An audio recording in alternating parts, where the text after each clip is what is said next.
Bonjour à tous, bienvenue sur Canada Explorer. Donc aujourd'hui, on va continuer donc les capsules vidéo autour du thème de l'immigration avec donc notre partenaire avocat Paul Vigneron, partenaire du projet Canada Explorer. On a fait une vidéo, vous avez peut-être vu juste avant, sur comment immigrer au Canada. Là, on voudrait faire un focus un petit peu plus sur la partie du Québec. On ne va pas se mentir, les Français en général arrivent plutôt au Canada par le Québec, parce que la langue forcément fait que c'est un peu plus simple. Donc, est-ce que tu pourrais nous en dire un peu plus sur les solutions et les possibilités qu'il y a pour venir immigrer au Québec? Déjà, c'est vrai, Paul, tu as tout à fait raison. Les francophones arrivent majoritairement au Québec, puis minoritairement vont immigrer dans des autres provinces du Canada qui sont anglophones. Et d'ailleurs, juste pour préciser, les francophones qui arrivent au Québec viennent s'établir principalement à Montréal.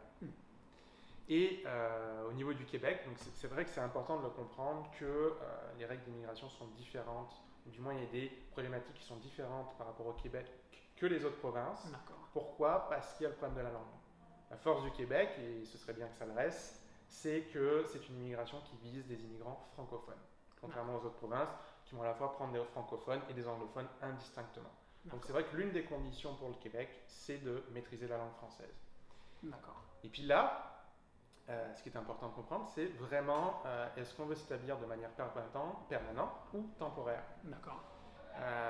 Pour les différents programmes, donc il y en a une multitude pour les programmes temporaires, à commencer par les étudiants, c'est-à-dire les étudiants peuvent demander un permis d'études, il faut obtenir un certificat d'acceptation du Québec, puis évidemment avoir une université, donc avoir une lettre. Donc la première catégorie, donc les étudiants, la première mission qu'ils ont à faire, entre guillemets, avant de partir dans les déboires de l'immigration, c'est trouver une université, être accepté, et après ils peuvent commencer leur administratif. C'est ça. Puis comme on l'avait dit dans la précédente vidéo, c'est-à-dire que vraiment il y a une sélection qui est faite au niveau du Québec à travers ce certificat d'acceptation, puis ensuite au niveau fédéral. Et au niveau, donc toujours dans l'immigration temporaire, si une personne veut venir travailler, quels sont les différents choix qui s'offrent à elle? Et là, je vais vous faire part d'un échantillon de permis, dont l'un des plus connus sont les programmes de l'expérience internationale Canada, notamment le PVT, qui est le fameux PVT, qui est vraiment c'est un permis de travail, vacances, mais c'est un permis de travail qui dure 2 ans, avec très peu de conditions. L'une des conditions principales, c'est l'âge, et qui permet de travailler et en même temps de pouvoir visiter tout le Canada.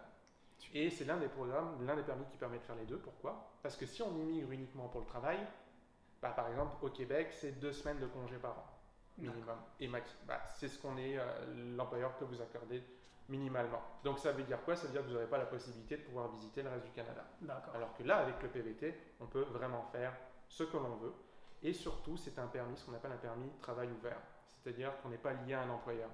Donc si je comprends bien, donc l'une des portes d'entrée, puis moi je suis passé par là aussi, donc je connais bien, ça va être le fameux PVT. Comme tu nous le disais, donc il y a une des conditions, ça va être l'âge, c'est jusqu'à 35 ans. Donc aujourd'hui, c'est un petit peu le Graal, le PVT, donc il permet de voyager et de travailler. Pour les gens qui ont peut-être plus de 35 ans ou les gens qui ont déjà eu un PVT, est-ce qu'il y a d'autres solutions derrière qui s'appliquent pour les travailleurs? Je vais y revenir, mais juste pour préciser sur le PVT.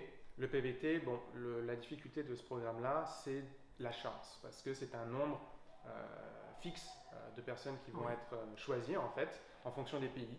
Donc il faut regarder aussi le pays. Est-ce que le programme s'offre à ce national? Est-ce que, par exemple, c'est ouvert pour des Belges, pour des Français, mais pas nécessairement pour d'autres pays. Et il y a le PVT dans ce programme-là d'Expérience Internationale Canada, et on a le permis Jeune Pro. Et le permis Jeune Pro est intéressant. Pourquoi? Parce qu'il y a moins de gens qui vont vouloir le demander. Donc ça veut dire qu'on a plus de chances d'être sélectionné.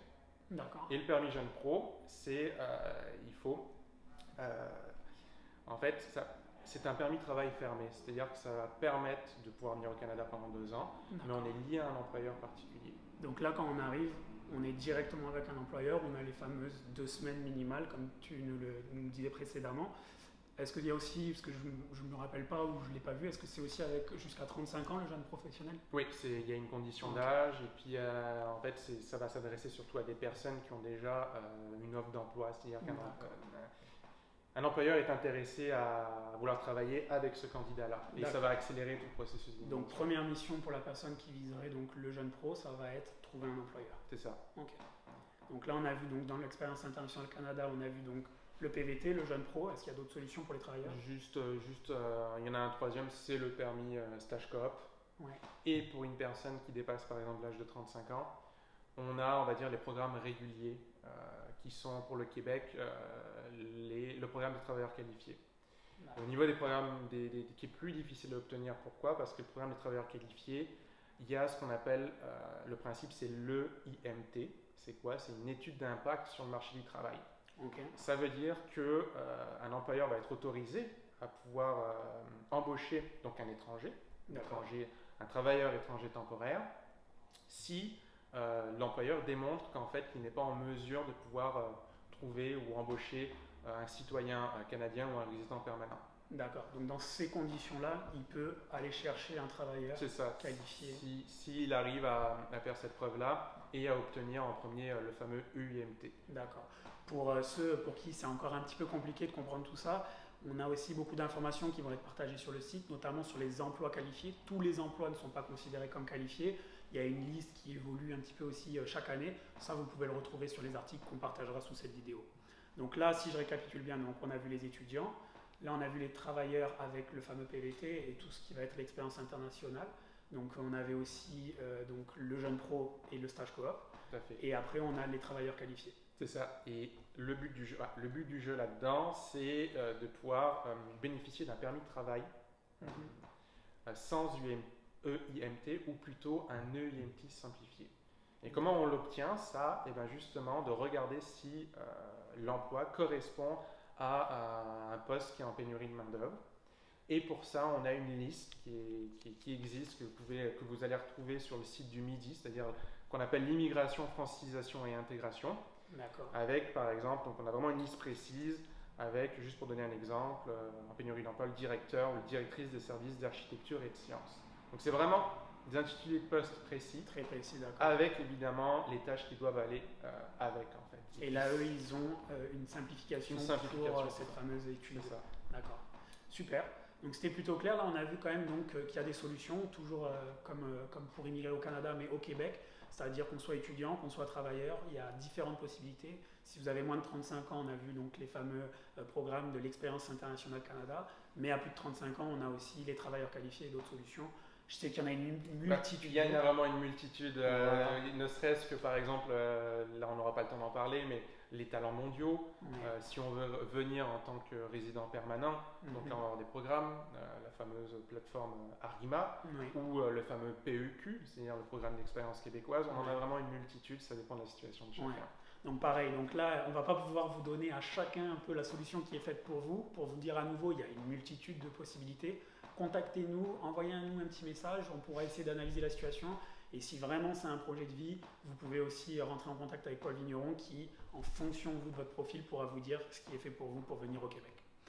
Merci encore, merci à vous pour la vidéo. On va enchaîner avec d'autres petites capsules pour d'autres thématiques, donc restez bien connectés. N'hésitez pas à partager s'il y a des gens qui sont intéressés, puis on vous dit à très vite. Au revoir.